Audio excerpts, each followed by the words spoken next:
This is Paul Pearson, host of Star Time. And when I'm not translating the lyrics of Boogie Oogie Oogie for bored Europeans, I'm listening to Rainier Avenue Radio.world. 워싱턴에서 우리 대다수는 동의하죠. 우리의 도로가 안전하다는 것에요. 우리가 휴대폰을 멀리할 때요. 하지만 그것은 쉽지 않아요. 그러니 메시지를 퍼뜨리세요. 본보기가 되세요. 출발하기 전에 휴대폰은 글러브 박스에 넣고 방해 금지 모드로 설정하세요. 그리고 친구들과 가족들에게 똑같이 해달라고 부탁하세요. 왜냐하면 우리 모두가 자기 몫을 할 때 도로는 모두에게 더 안전하니까요. 함께하면 할 수 있어요. 워싱턴 교통안전위원회가 함께합니다. Women are not an homogenous group. We face discrimination differently depending on factors such as ethnicity, age, socioeconomic status, and more. Rainier Avenue Radio is proud to amplify women's voices. They are the experts of their own lives, initiating conversations within their community about challenges they face, the solutions they're working on, and the opportunities they see. Please join us this Sunday from 2 to 5 for Women's Voices on Air. We know our challenges. We are the experts of our lives. We are master multitaskers, prioritizing our family, friends, and our faith above our own needs. Our needs and voices are too often overlooked. Please join us this Sunday from 2 to 5 p.m. for Women's Voices on Air. We tell our stories in our own way.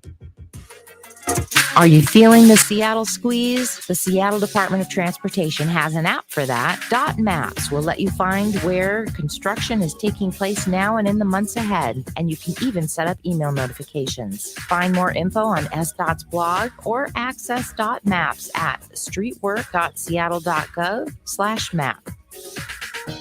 Turn up your radio wherever you at. We about to bring it. Street Yeah. With Tony B. Tony B will give you a chance to tackle local, national, and international issues that affect your community. Street Beat. Street Beat. Tony. My name is Josephine, and I live in Renton, Washington. Even after getting COVID in 2020, I still did not want to have anything to do with the vaccination. There was much fear in the African American community. Before you do anything, pray. And make sure that you're praying to get the answer and not praying to get your answer. Reconsider, asking yourself why you are hesitant about getting it. To learn more, please visit weconsiderwa.org. You know you can't get enough of Rainier Avenue Radio.world.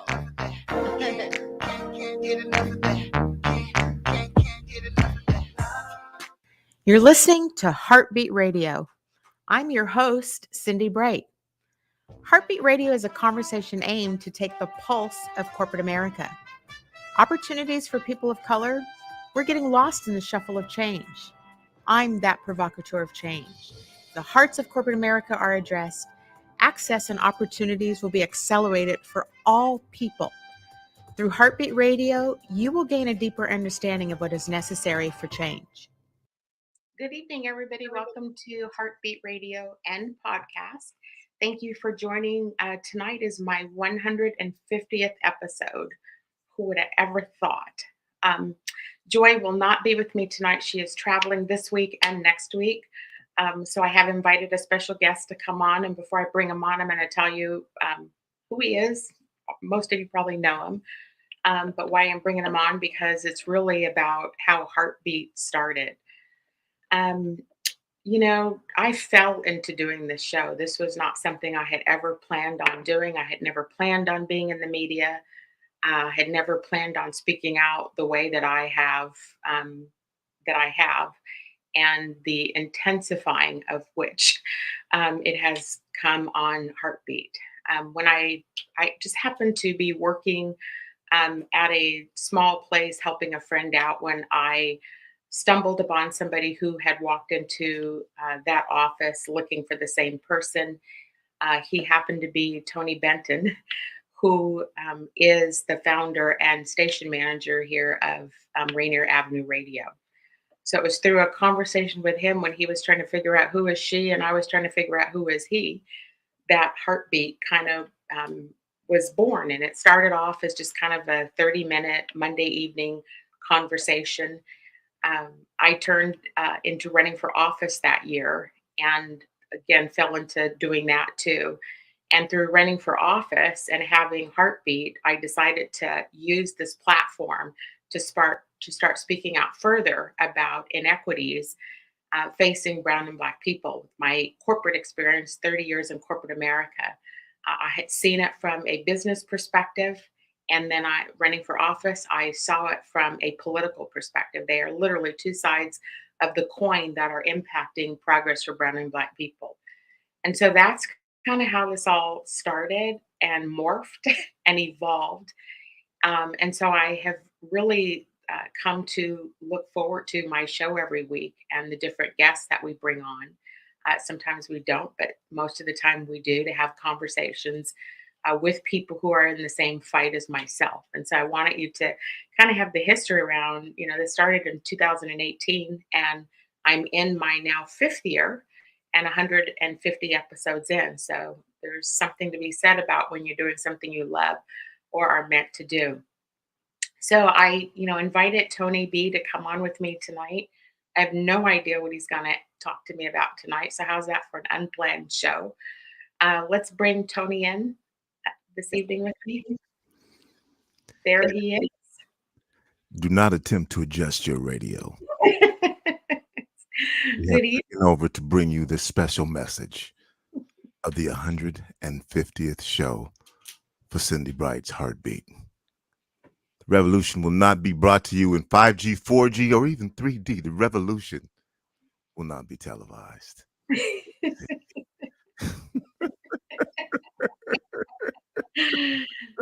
Oh, Lord, it is a revolution, is it not? 150 shows. Wow. Congratulations. Thank you. Thank you for mentioning this to me. Do you remember our first meeting? Of course I do. And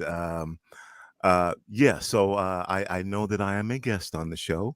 And for those of you who are listening, because normally Cindi explores so many different issues, goes there with her guests.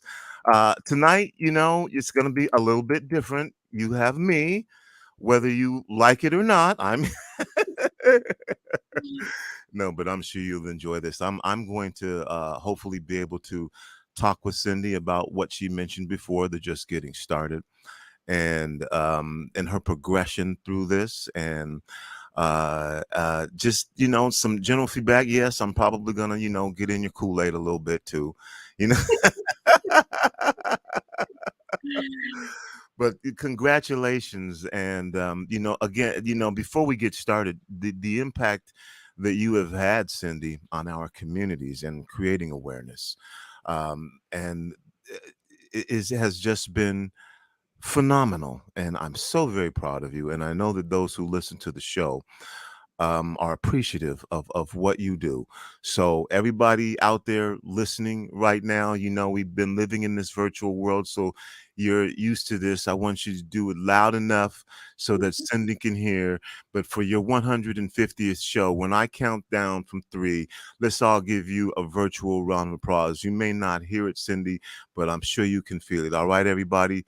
3, 2, 1.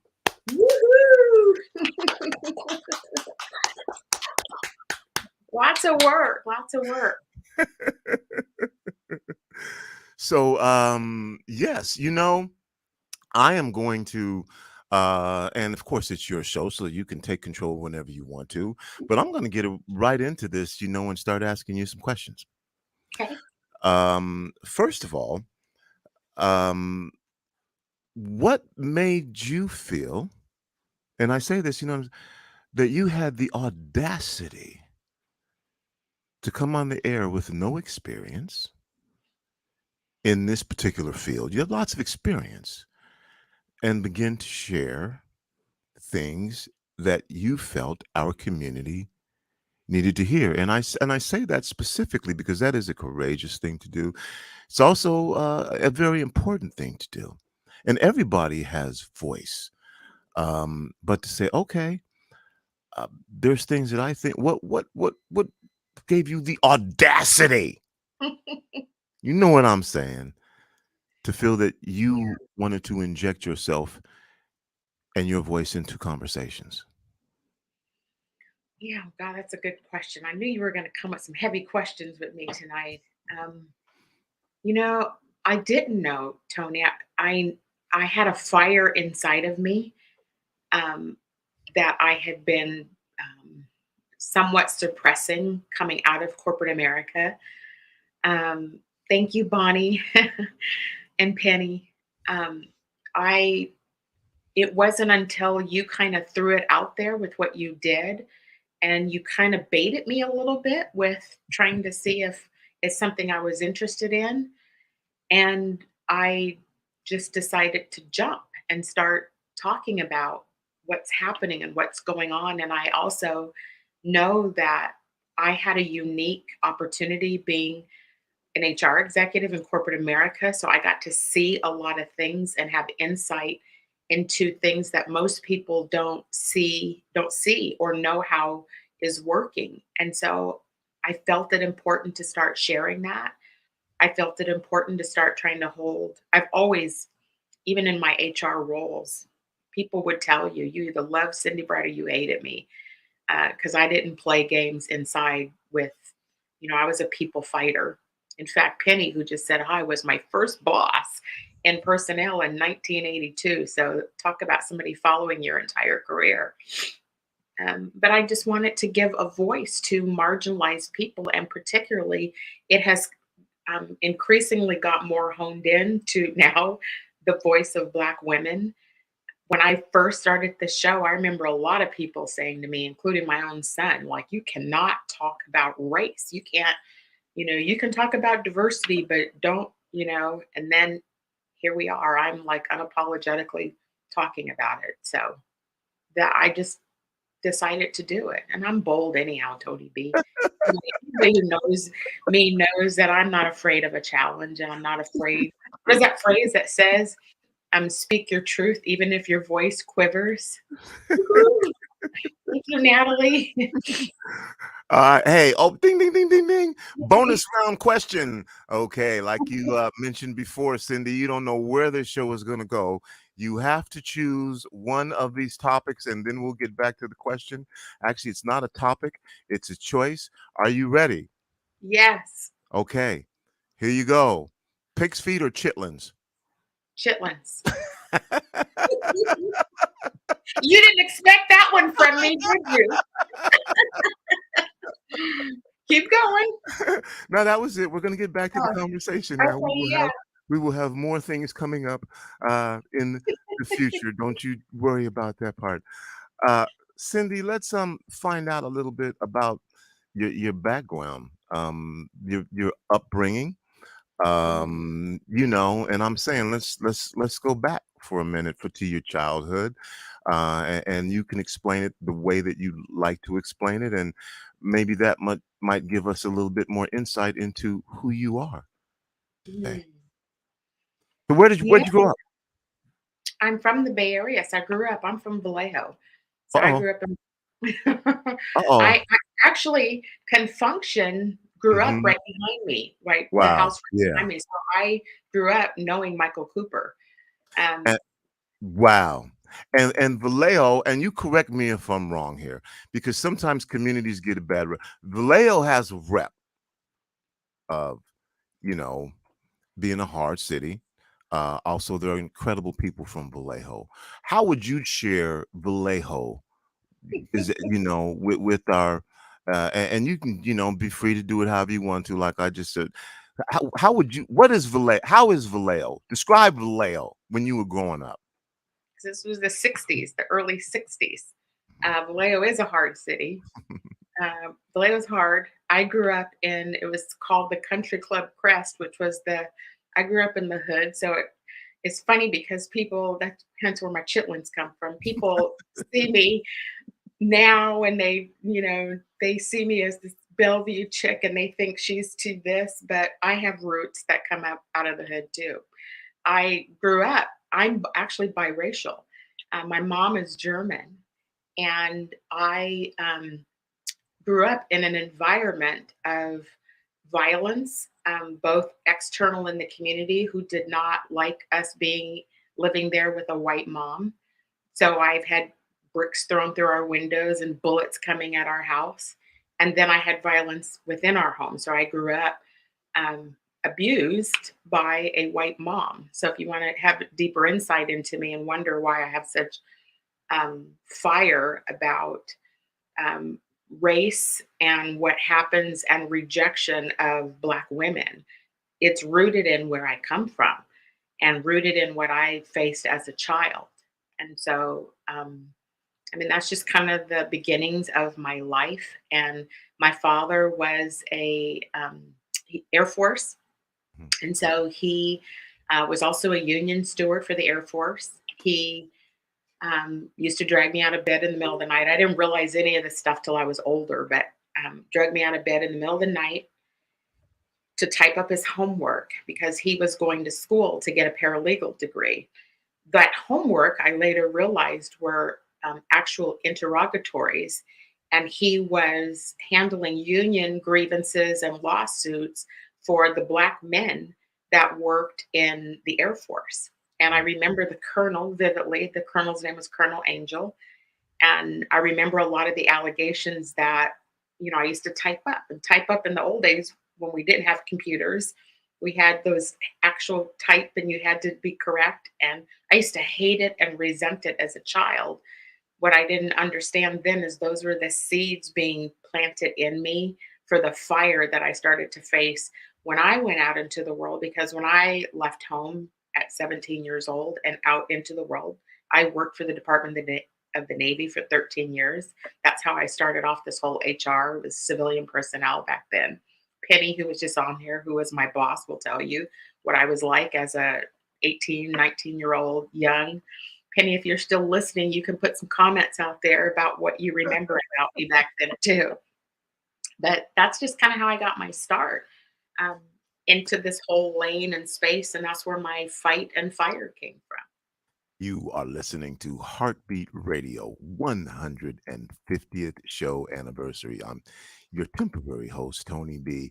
My guest on Heartbeat Radio is Cindi Bright. We are having a discussion today and learning more about her. Now, when I say having a discussion, that means this may go anywhere. All right. It may just go anywhere. Cindi, now and I don't want to put words in your mouth, and words are, you know, powerful things, but you know how we do. We just talk. So I've noticed this year, and you still talk about a variety of things. I would just call it, you have been more intentional, you know, in your approach and sharing of your opinion. That's what I've noticed in watching the show. Is that intentional? Is it part of the journey? Or you can certainly disagree with me as well. I think it's both intentional and both a part of the journey. I remember you commented about one of my shows, and you said, clearly a light switch has gone off, Cindi, like you're way more. You caught me on a show, I don't remember which one it was, where I was really fired up over it. And so I've become a lot more outspoken about some of these issues that I feel that corporate America is dancing around. And I get tired of lack of progress. And I get frustrated that, you know, we can sit here and talk about these issues. We can have them make commitments to racial equity, but then we still have to unionize, and we still have to do things and force the hands of people to do right by brown and Black people. And so, you know, for example, reading the paper today, and I see Starbucks is now offering, you know, more money to its corporate people. Well, they're doing that because they're being forced with unionization. Mobilizing is happening. Why does it take that to get them to understand and step up and do something different to game change for brown and Black people? And so what you hear in me is a level of tired of the BS, right? Like just starting to be become more real about, look, we are in midterms this year. You see what's happening now. All of us, our vaginas are all over the news for white men to make decisions about. So we are attacking voting rights. We're now coming after women's rights. The next will be civil rights. Like none of us are fools to know what we're facing. And so I feel like it takes somebody like me to just call it for what it is and start pushing this envelope further. So I feel like I'm being a little bit like Chris Smalls, who is the one who mobilized in New York for Amazon, right? Like you get tired of, he's trying, people are trying to pay their bills. People are trying to make a living. You get fired and then, it takes you 2 years. This was my boss. I was one of you. You were one of my favorite bosses too, Penny, still to this day. So that's what I feel. She remembers, like I've always had a lot of drive, and I can't actually explain where that comes from. I don't know if it's because I was number 2 in the pecking order of kids, and so I was always clawing for attention or my way, but I've always had a lot of drive, and I will continue to speak out and challenge and push the envelope to progress society on the behalf of brown and black people. That leads us into a segue into this next question. Going back to 1827, publication of Freedom's Journal, the first black publication, and the words, "We wish to plead our own cause in cases that concern us dearly." Black media has existed, and there was a proliferation of black media, in particular when there was essentially the Great Migration. I can take you through a historical expose on black media. One of the things that happened during the pandemic was black people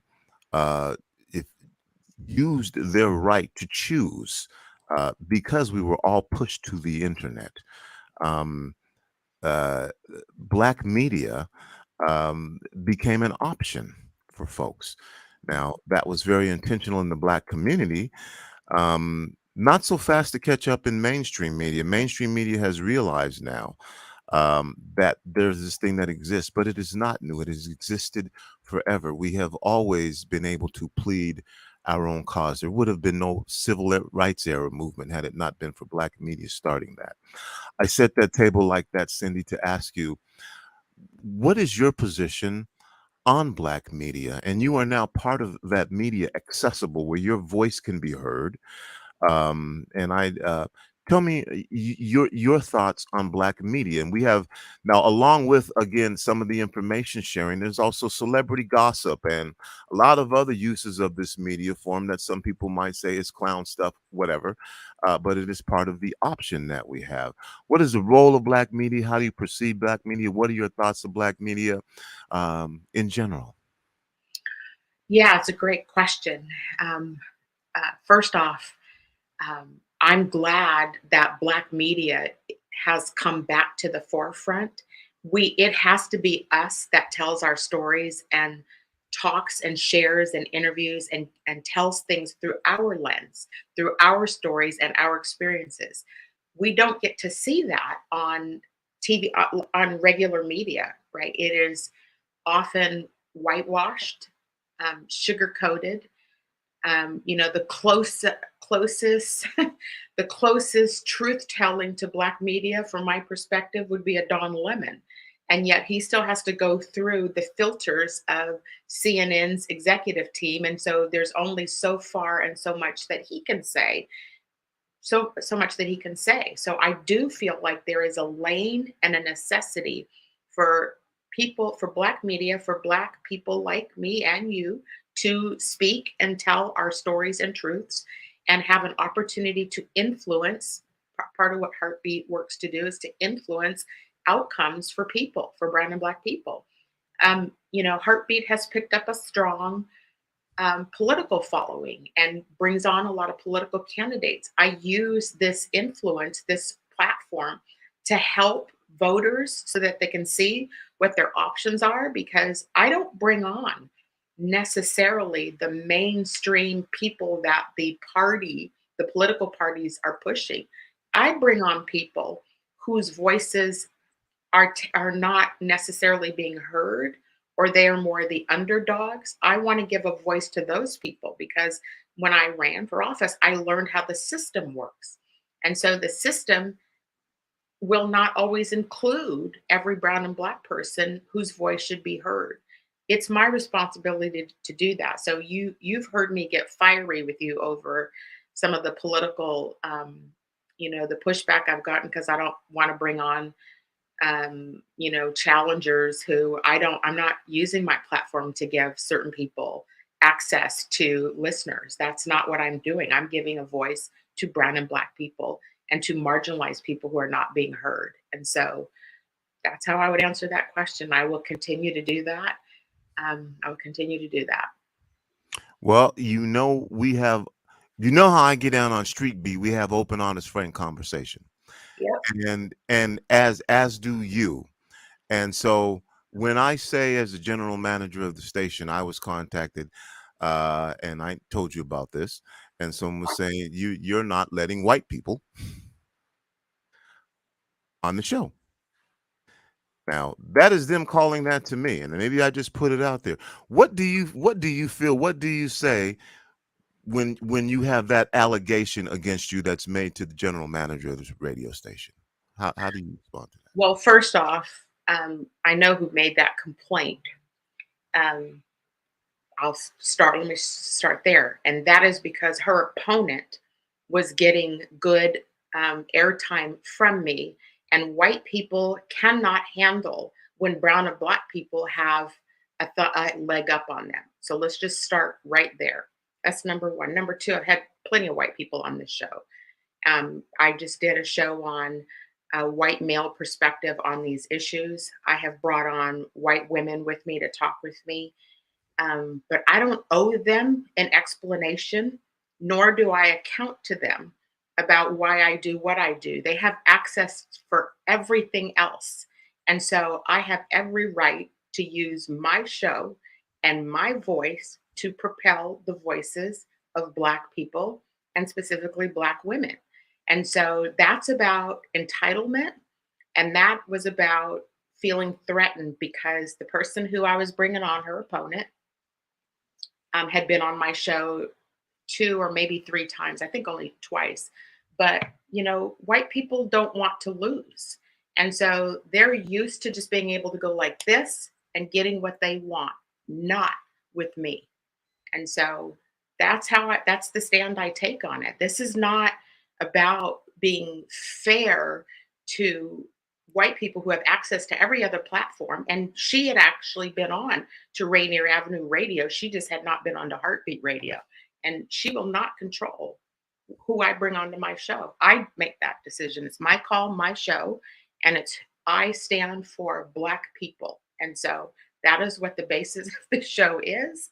And I've just got, look, this comes from a white woman. I've had plenty. I do bring white people on my show, but I don't owe her any explanation about why I do what I do, period. Exclamation mark. Oh, Cindi, if only you had an opinion. I know we all know, look, Black women know how they roll. We know how they are and what their game is. And so they try to do everything they can to try to have 100% access to everything. And so they just met the wrong Black woman, because I'm not bending over for her. Period. You're listening to Heartbeat Radio. I'm Tony B. The host, Cindi Bright, is the guest. We have reversed roles. We're going to be back to talk more with Cindi, get a little bit more in her Kool-Aid, play a few more games, and celebrate the 150th show. Congratulations, Cindi. Just awesome. We'll be back right after this. Half that up in Saks, our favorite Black businesses. Assuming I'm rooting for everybody that's Black. Yeah. Yeah. Assuming I'm rooting for everybody that's Black. Yo. Would you like to see when your favorite Rainier Avenue Radio show comes on? Check out our show schedule, updated weekly at RainierAvenueRadio.world. washington inteena badan waxaynu wadaagnaa in wadooyinka noqdaan kuwa nabadgelya ah marka waa inaanu telefoonada meel iska dhignaa laakiin taa samaynteedu ma fududa haddaba fadlan sii faafi fariintan muhiimka ah tusaalena u noqo dadka kale ka hor intaadan jidka ku dhicin geli telefoonkaaga sanduuqa galoofyada adoo u sheegaya dadka ay qasin weydii saaxiibada iyo qoyskaaga inay saasoo kala sameeyaan sababtoo ah markuu qof walba kaalintiisa ka soo baxo waddadu waxay noqonaysaa mid ammaana si wada jir ayaynu taa ku gaari karnaa fariintan waxay ka timid guddida badbaadada waddooyinka washington.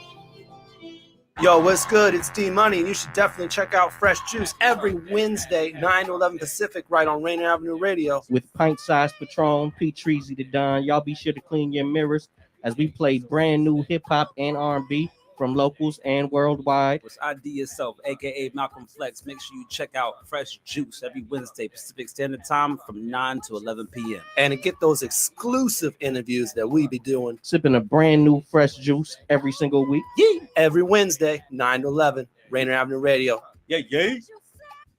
This is your Rainier Avenue Radio.world community update on Seattle City Lights Utility Discount Program application. If you are impacted by COVID-19, otherwise known as the coronavirus, access the utility discount application online at seattle.gov/UDP for utility discount program, or call 206-684-3000. That's seattle.gov/UDP or 206-684-3000. Hi, it's your favorite Rainier Avenue radio host from the Clean Greens Living Live show.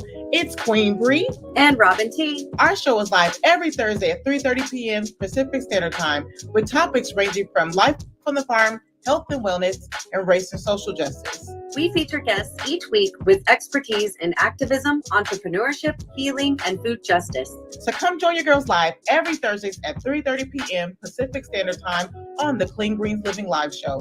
You can even call in and be a part of the show. See you then. Are you a small business owner in Seattle who was impacted by COVID-19? The Seattle Office of Economic Development is investing $8 million to connect small businesses to operating capital. The Small Business Capital Access Program will lower the cost of Washington State Small Business Flex Fund loans by paying down 25% of the loan principal. Eligible small businesses can borrow up to $150,000 with a 4% interest rate to cover expenses like payroll, rent, utilities, and supplies. This is Rainier Avenue Radio.world. That up in Saks, our favorite black businesses. Assuming I'm rooting for everybody that's black. Yeah. Yeah. Assuming I'm rooting for everybody that's black. Yo.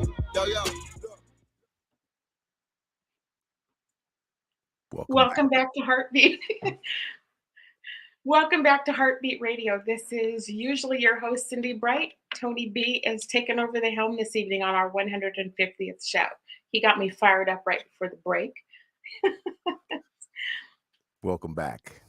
Thank you. Do not attempt to adjust your radio.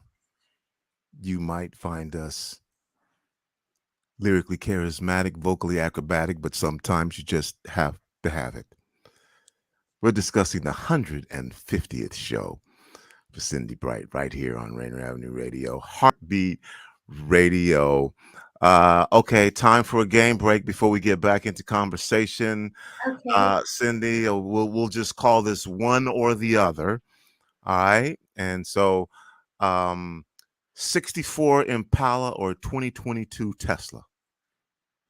64 Impala. That was the year I was born.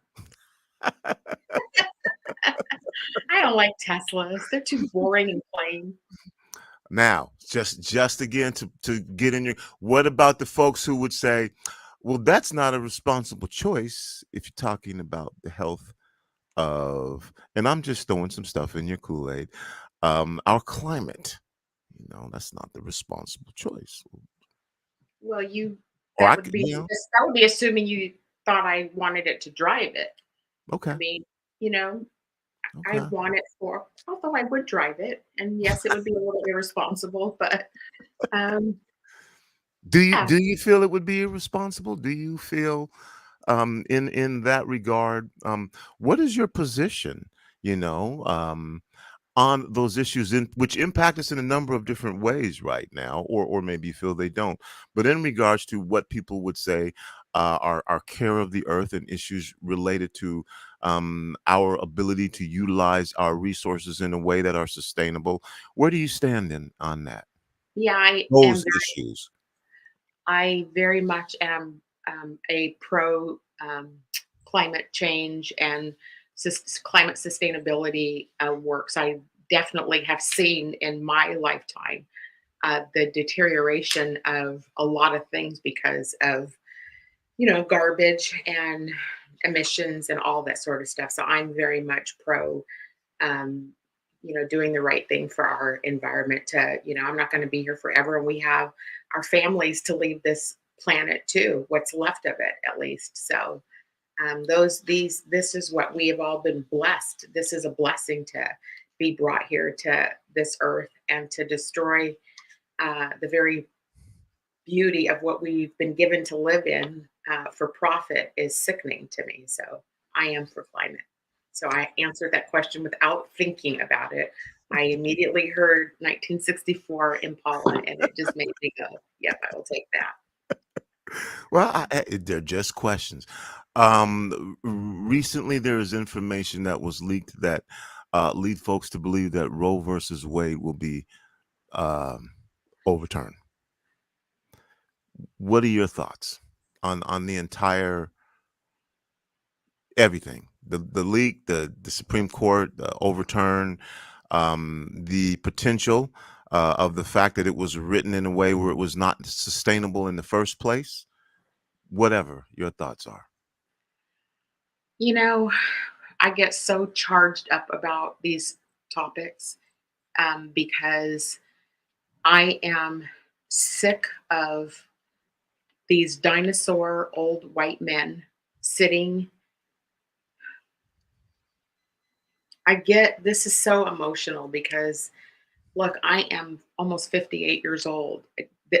50 years watching the things that our families were afraid of are all coming back to fruition. All these issues are back on the table now. And, Roe versus Wade, I said it earlier, voting, civil rights are next. If we're fools if we don't think before election this year, the Trumpsters are all coming out in full force. I'm just emotional about it, Tony B. I almost can't even put it into words tonight, just reading and watching and experiencing what this means for my daughter-in-law and my granddaughters and your daughter and your grandkids. Like the women are in trouble in this country with these guys, and I think it's going to intensify. So I actually believe that Republicans are gaining ground. And I also want to say, I even hate the fact that I have to talk about it as Republican versus Democrat, because the old Republican Party and what we see now, so today's version of Republicans are nothing more than white supremacists. So I don't even, putting the term Republican on top of them is almost a gift. They are white supremacists. And all the people who are following, the numbers are increasing. All the women, all the white women that voted for him. And, look, for people who made that mistake in 2016 and learn from it, I can give a pass to help us fight for change. But those numbers are increasing, and they're increasing. We have several seats here in the state of Washington that are at risk of white supremacists taking over. So this is where we're headed, back to 1920 and 1930s and all the things that my father and your parents and your grandparents, all of what our families, our ancestors all fought for. We are going to have to start fighting for it all over again. It's very upsetting, very beyond.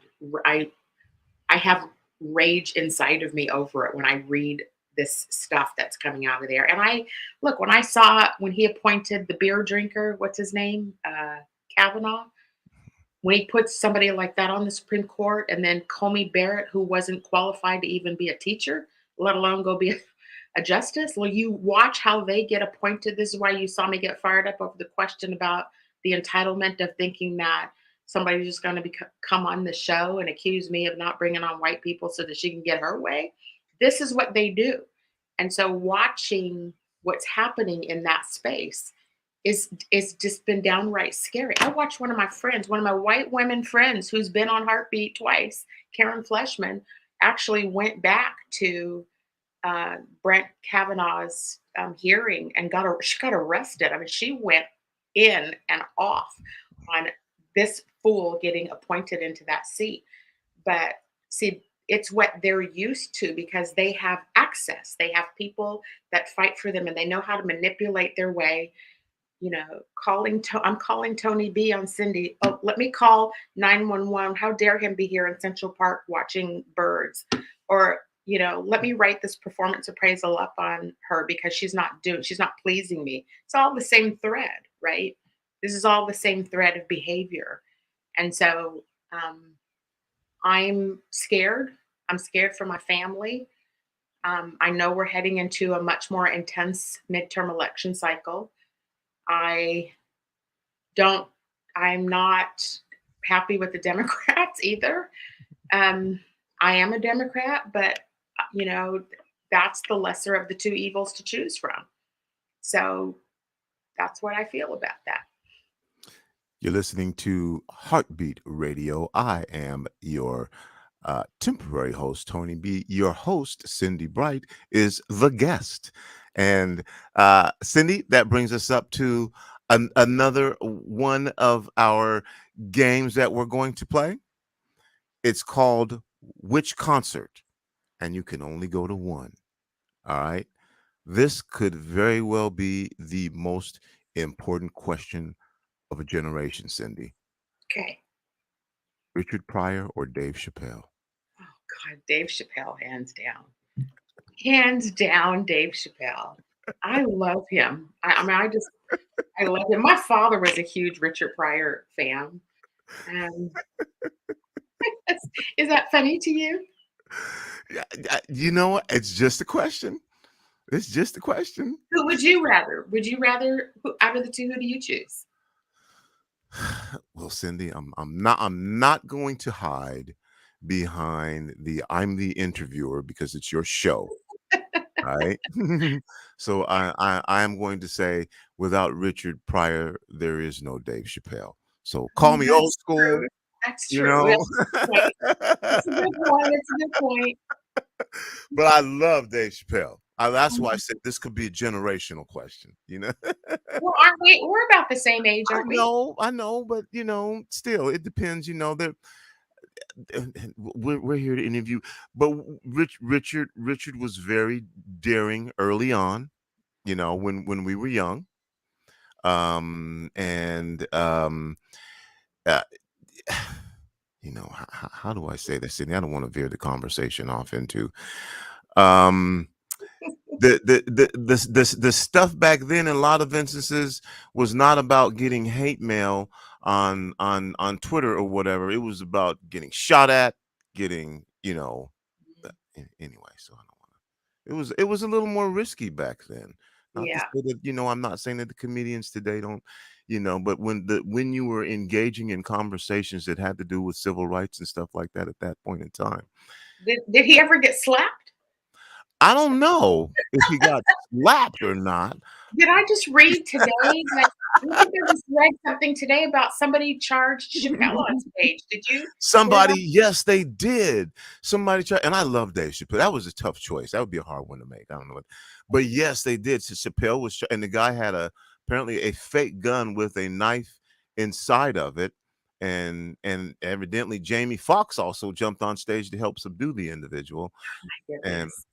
And you know, they gave the guy a beat down too. Oh my goodness. Guys. Did Will Smith create this? I don't know. You know, I don't know. And you know, see, and now we're talking. I have just in this regard. First of all, for me personally, I'm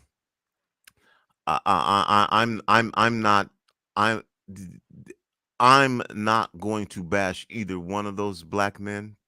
However, there is a thing called funny and right and wrong, you know. And I find it funny that he would go up on stage I didn't believe it was real. I thought it was a joke at first. It took me a minute to realize what had actually had just happened. Now, and we all know if it was like The Rock or somebody who said that joke. If it were The Rock. Chris Rock, because he's 160 pounds, and anyway. I can't wait to see what. I agree with you. I won't badmouth either one of them either. I don't like any. Some of the stuff I read that people said was just like, including blaming Jada for. I was just like, people, we've just lost a sense of reality here. But I can't wait to hear. I can't wait to see how Chris responds. Mm-hmm. Right, because he hasn't responded yet, which is really. I like that he hasn't, and I can't wait to see how he responds to all of this. All right. So back to our conversation. Yes. And I'm fast forwarding here just in the sake of time. So when did you decide to write a book? Had this been something you thought about for a while? How did that come about? What was that process? Yeah, that so I think you know the story about in 2012 when I got fired and I went through this nasty lawsuit. I had to file to get my wages back. It was awful, and they dragged me through court. And so that was in 2014. And at the end of the trial, I won the trial, and it's still considered the second largest employment or plaintiff lawsuit in the state of Washington.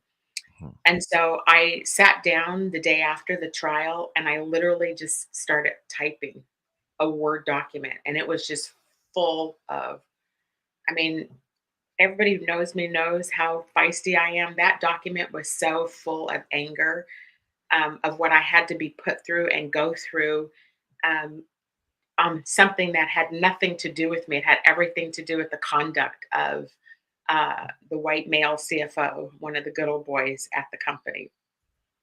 I typed it up, and it was, 30, 40 pages worth of just ranting. And then I put it away because I was trying to heal from it. I was trying to get it out of my system and move on. And I didn't know what I was going to do next. I knew I wasn't going to set foot back in one of these companies again. And so then periodically something would cross my heart, and I would open the document up and just add more into it. So I actually had, essentially written a book, and I'm not saying it was edited or in any shape. And I started pitching the book to different publishers, probably in like 2018-ish. And it kept getting rejected by people. I pitched it to several Black editors and publishers, and I couldn't get anybody to pick it up. And then thank you, Karen, for being on. I actually have a woman, she's a white woman, who has done some coaching with me.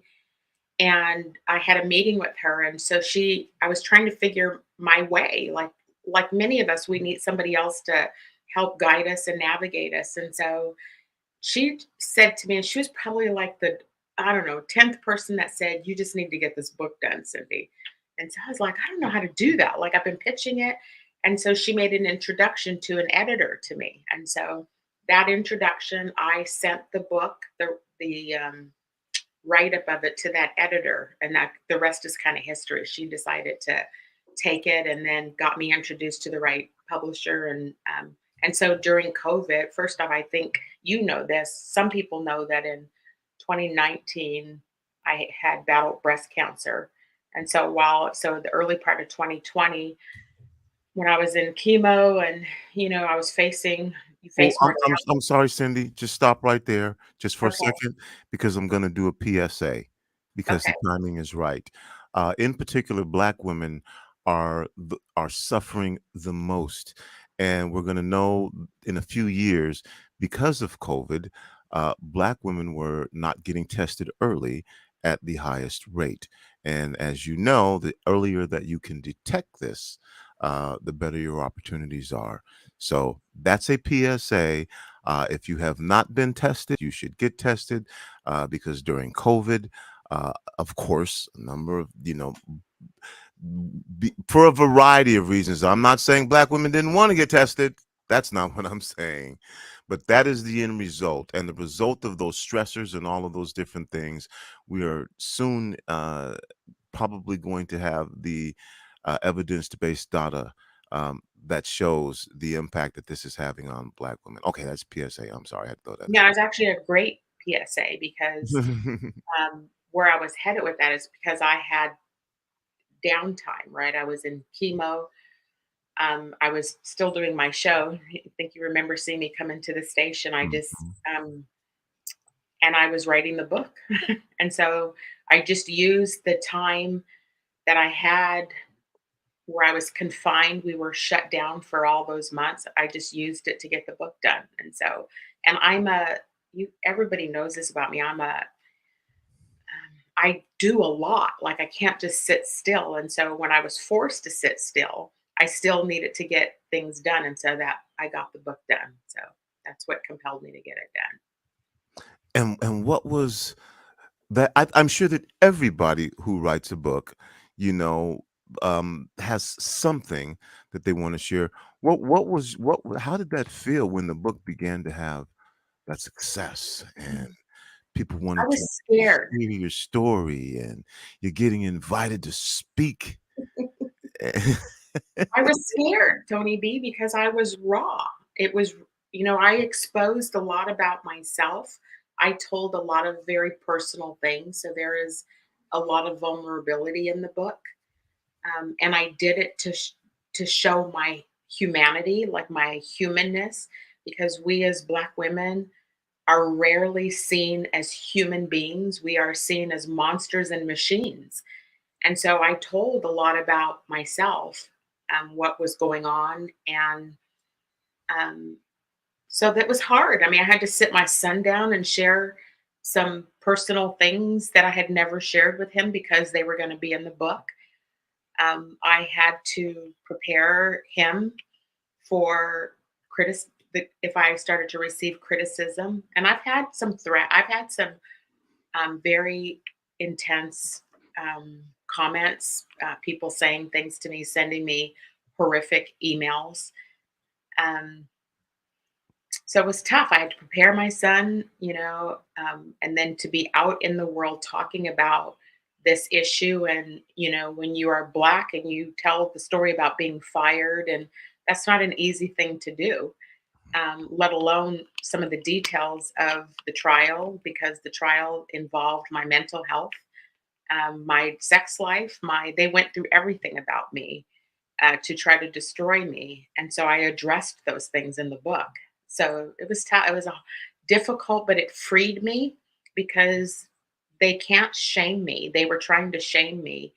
And so I've worked my way through it. I still, take deep breaths before I hit a stage or before I get on a mic, because I know I'm opening up and saying things that open me up for more criticism, and so be it. My friend Gwen, who is listening to the show tonight, who's been helping me, she's actually sent me this video yesterday because I was talking to her about feeling a little bit attacked or a little bit vulnerable. And she shared a video with me about what successful people go through, right? They just have to become immune to that and let that stuff just kind of go, because the essence of that video was that everybody wants to see you, be successful until you become successful. And then a whole nother game starts. And so I've been experiencing some of that. So. All right. This is our last game of the evening. And this is a trivia question. Okay. And it's going to be, I don't know, it might be tough, might not be tough. We'll see. All right. There was a movie released called Claudine. Now, you may or may not be familiar with that movie, but there were two central characters in this movie called Claudine, and it ultimately had to do with the fact that the man couldn't live there because she was living in an environment that was, the man couldn't live there if you were to keep the place and whatever. Anyway, the movie was called Claudine. Who were those two main characters of the movie? I mean, can I use Google? Okay, I'll give you a few seconds to use Google. I'll give you hint. We have the poster here at Rainier Avenue Radio outside. Where? In the studio? Yeah. Oh no, in the theater. Oh.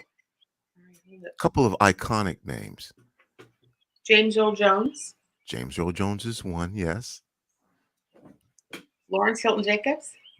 He was in it too, but that wasn't one of the main characters I was talking about. But yes, Diane, did you say male or just two main the characters? two main characters. It must be Diane Carroll then. Yes, it is Diane Okay. Carroll. Then you got it right.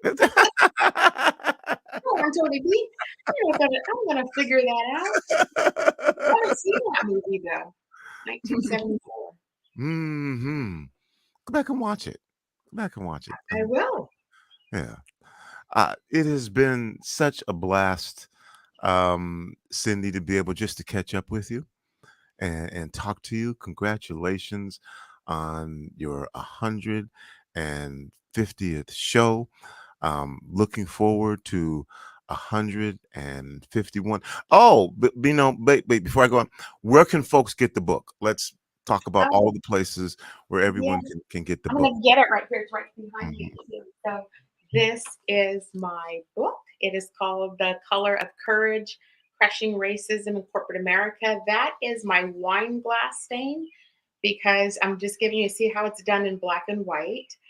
And that's my wine glass stain because this book is written through a glass of Syrah, which is my favorite varietal because it is that dark skinned grape that has a lot of fire and punch to it. So this is literally me. We can get it on Amazon. You can get it anywhere books are sold. In fact, I prefer, barnesandnobles.com. When you buy it from a bookstore online, it counts towards New York bestseller lists. So I am trying to get 10,000 books sold so that I can get on that New York bestseller list. So thank you for asking that question. All right. You know that we're almost out of time. Thank you, Heather. And so what I would do normally under these circumstances is I would give my guest an opportunity for final words, things after being questioned by me that you didn't get an opportunity to say or that you would like to share without having a question thrown at you. And so I'm going to do that same thing because we have 2 minutes left, and I'm going to give you the opportunity for final words here that you would like to share with your listeners on Heartbeat Radio in celebration of your 150th birthday show. The floor is yours. All right. Well, Tony B, thank you first off for coming on with me and talking with me tonight. You started this journey with me. It is you who planted the seed in me. And so I thought it appropriate to talk with you tonight on this show. This show means so much to me. It's a lot of work to produce a show, as I know for our listeners, if you know how much work goes in behind the scenes to get guest book shows planned, that sort of thing. There's just a lot of logistics, but I love it. I live for it every week. It's been the highlight of my life. And so I will continue to do this work and use this platform and elevate the voices of marginalized people. I will continue to, thank you, Bonnie. Good night to you too. I will continue to do this work because it's important for us as Black people to be able to have a platform to speak on. I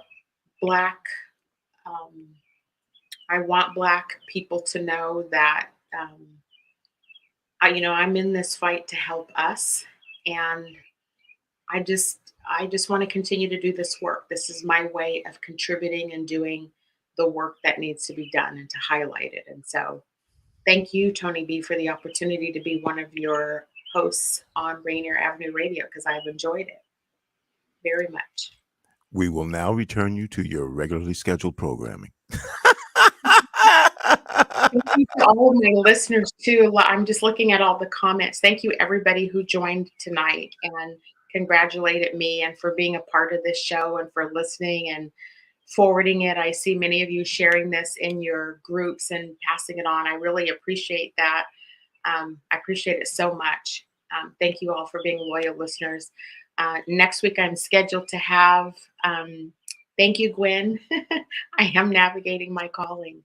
Next week, I'm scheduled to have Paula Boggs on. She was scheduled on a few weeks ago. She's scheduled back on next week. Former chief legal counsel from Starbucks. She's a media person too. Do you know Paula by any chance? What's the last name? Boggs, Boggs. It doesn't sound familiar, but. Okay. All right, to our listeners, thank you all for joining tonight. I will see you guys all next Wednesday, 7 p.m. PST. You're my hero too, Susan. Have a good night, everybody. Thanks for letting me be part of this, Cindy. Sacks, I favor black businesses. Assuming I'm rooting for everybody that's black. Yeah. Yeah. Assuming I'm rooting for everybody that's black. Yo.